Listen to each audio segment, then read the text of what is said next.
Vous êtes nombreux à nous suivre au Bénin et partout dans le monde. Mesdames et messieurs, bonsoir et bienvenue dans ce journal. Voici les grandes articulations. L'IAM occupe aujourd'hui une place de choix dans la gastronomie béninoise.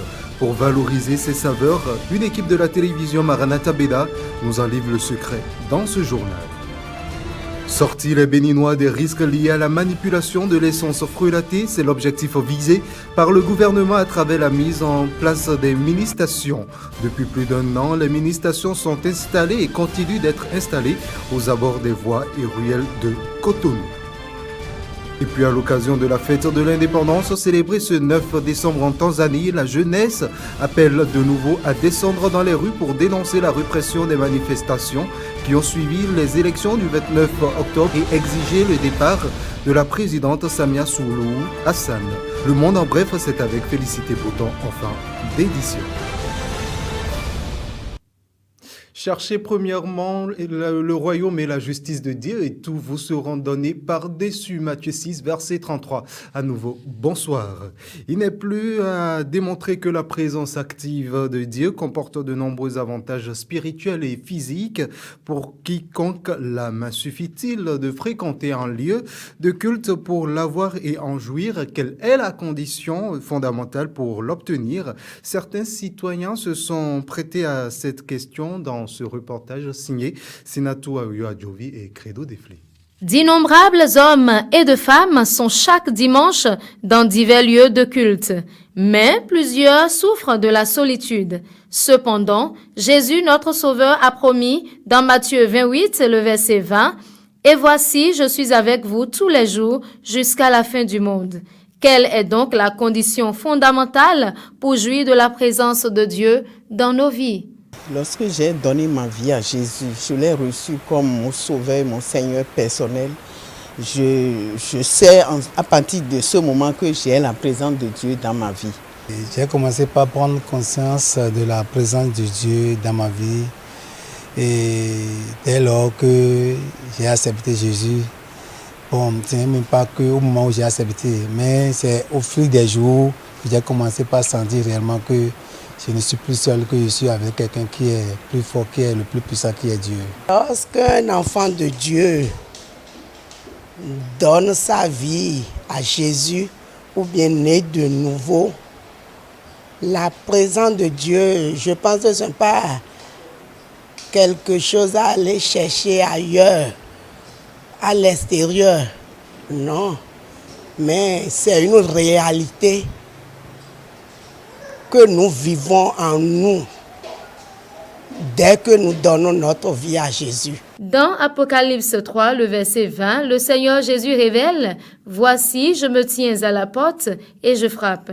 Si quelqu'un entend ma voix et ouvre la porte, j'entrerai chez lui, je souperai avec lui et lui avec moi. » Ainsi, puisque Dieu a créé l'homme libre, seuls les hommes qui invitent le Seigneur Jésus dans leur vie et naissent de nouveau voient Dieu être activement présent dans leur vie. La nouvelle naissance est donc la condition fondamentale pour avoir la présence active de Dieu dans nos vies. Car il est écrit, « Mais à tous ceux qui l'ont reçu, à ceux qui croient en son nom, elle a donné le pouvoir de devenir enfants de Dieu, lesquels sont nés, non du sang, ni de la volonté de la chair, ni de la volonté de l'homme, mais de Dieu. »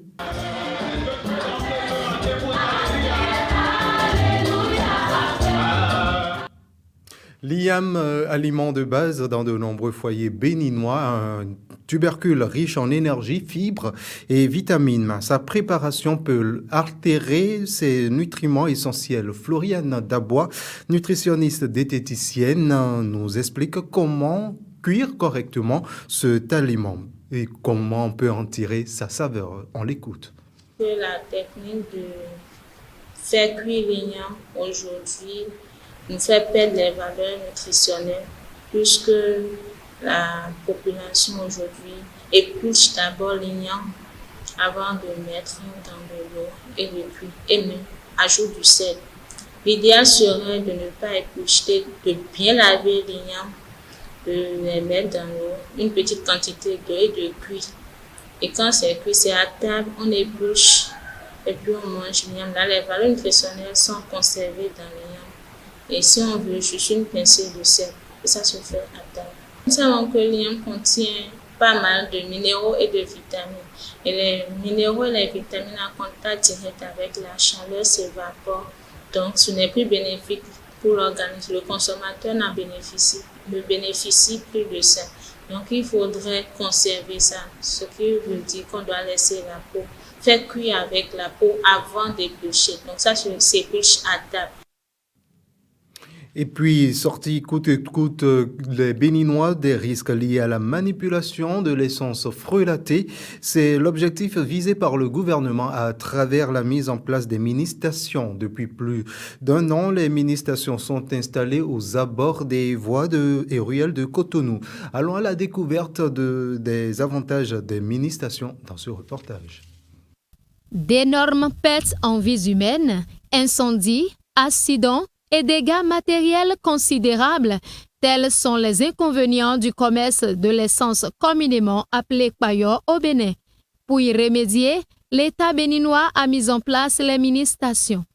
Quels sont leurs avantages? Concernant les acheteurs, il y a leur moteur qui est protégé parce que quand vous utilisez le mini-station, vous avez votre moteur, vous irez de moins en moins chez le mécanicien parce qu'il y a la condensation de l'essence, c'est-à-dire la condensation de la vapeur de l'essence. Quand nous embouteillons, vous savez, en ouvrant le bidon et en commençant par embouteiller, les gaz sortent. Et ce n'est pas bien pour les moteurs. Mais avec mini-station, nous renversons directement dans le cuve et les gaz sont conservés, il y a la combustion. Mini-station aussi, essence sans yor. Moteur qui sont chauffés. Ça que ce que tu es le soyi mais de no teso ngona yo wa forma jeju so que tu no iso normal. Bo moteur qui no fa. Bon mon ele do essence ele do jidi do. De gometo no ya ufo gbon on elo moi.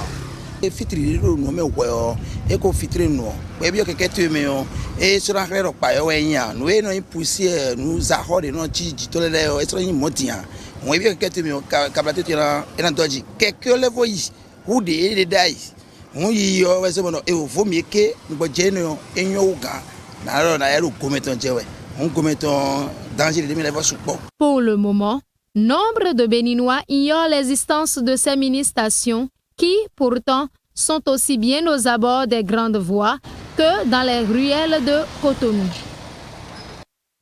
Hors de nos frontières béninoises à présent, la jeunesse tanzanienne appelle de nouveau à descendre dans les rues pour dénoncer la répression des manifestations post-électorales et exiger le départ de la présidente Samia Hassan. Rien ne peut m'empêcher d'être candidat, a déclaré le Premier ministre Ousmane Sonko ce dimanche alors que son éligibilité ressurgit dans le débat public. Et en RDC, un rapport de l'ONU relance les accusations croisées entre Kinshasa et Kigali. C'est une compilation signée Félicité Bouton.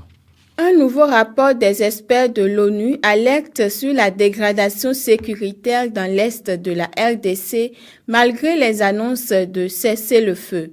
Le document accuse des responsables congolais de garder des liens avec les FDLR et pointe le Rwanda soupçonné de soutenir l'AFC M23 et d'avoir 6 000 à 7 000 soldats déployés dans le Kivu. Les experts décrivent aussi une coopération persistante entre les VDP Walazando et les FDLR actifs autour de Goma et des opérations conjointes M23 RDF qui leur permettent de contrôler des zones stratégiques. L'appel officiel au désarmement des FDLR en octobre aurait même provoqué des tensions au sein des FARDC. Au Sénégal, Ousmane Sonko affiche de nouveau ses ambitions pour 2029. Dimanche 7 décembre, lors d'une journée d'hommage aux victimes des violences politiques, le Premier ministre a répété que rien ne peut l'empêcher d'être candidat. Une sortie qui intervient alors que sa condamnation définitive pour diffamation ravive le débat sur son éligibilité. Le PASTEF invoque la loi d'amnistie, mais des juristes estiment qu'elle ne s'applique pas. Pour plusieurs analystes, Sonko cherche surtout à rassurer sa base alors que les tensions se multiplient au sommet de l'État entre lui et le président Bassirou Diomaye Faye, lequel entretient lui aussi le flou sur ses intentions pour 2029. En Tanzanie, la jeunesse appelle à manifester contre la répression post-électorale et pour le départ de la présidente Samia Hassan. Les autorités ont interdit tout rassemblement, forcé la présence policière et limité la vente de carburant pour empêcher la mobilisation portée notamment par le hashtag D9. ONG et opposition évoquent plus de 1000 morts depuis les violences d'octobre, des chiffres rejetés par le gouvernement. L'ONU et plusieurs pays, dont les États-Unis, s'inquiètent d'un risque de nouvelles violences. Et voilà donc qui vient refermer ce journal du soir. Mesdames et messieurs, merci de nous avoir suivis. N'oubliez donc pas toujours de nous rejoindre sur nos canaux digitaux YouTube, Facebook, TikTok, Instagram et X. Très bonne soirée à vous en compagnie des programmes de la télévision Maranatha Bénin. Bonsoir chez vous et que Dieu vous bénisse.